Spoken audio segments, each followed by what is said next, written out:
My name is Lori Clark, and my husband Ron and I live and serve in Portland, Oregon.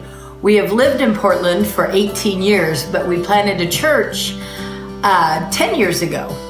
I went from being a preaching minister in a pretty big church here in Portland, wearing a suit and a tie and all that when I did that, to being a guy that's now fully invested in the community.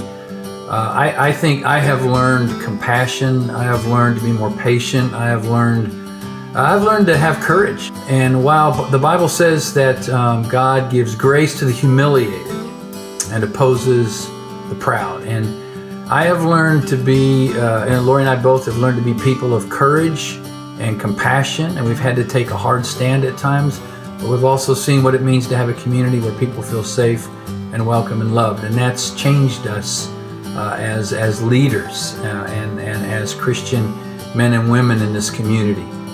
Some of the things that we need definitely are prayer.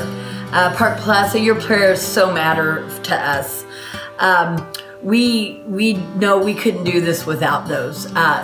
One of the biggest things is sometimes encouragement.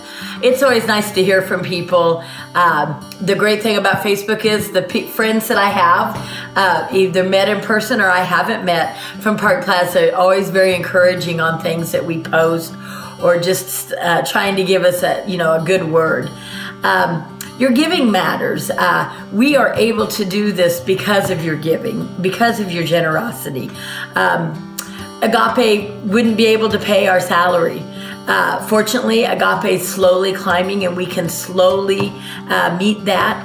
But right now your giving does matter, and it so encourages us.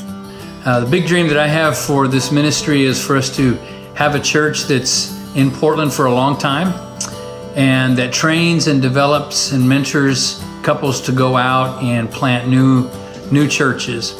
Also, my dream is to continue to partner with agencies and to continue to be a resource for our community that people might learn from us as they have been. We really love it when you guys come out for Agape Blitz.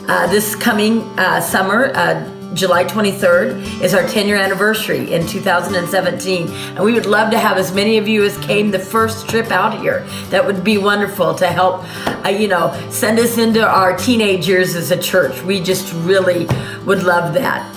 As a church planter, doing things like we do preaching, we do counseling, we do teaching in the community, we do hands-on work with people, we invite people in our home, we mentor other people in walking with Christ, we mentor married couples, young families, we work with our own children and their friends. And we actually teach for county agencies in addressing homelessness, domestic violence, trafficking, a lot of different things like that. We participate with local agencies as well in trying to address issues in our community. So it's a pretty diverse job as a church planter. So the three things I think that are different for missionaries and domestic missionaries, so we're theologians, we bridge that gap between ministry and the Word. We have to get in, be hands-on among people. And thirdly, we have to create a balance in our ministry. And that's why it's important for your prayers. We just appreciate your prayers, and we appreciate your encouragement, because that helps us to continue to stay focused on what God has called us to do.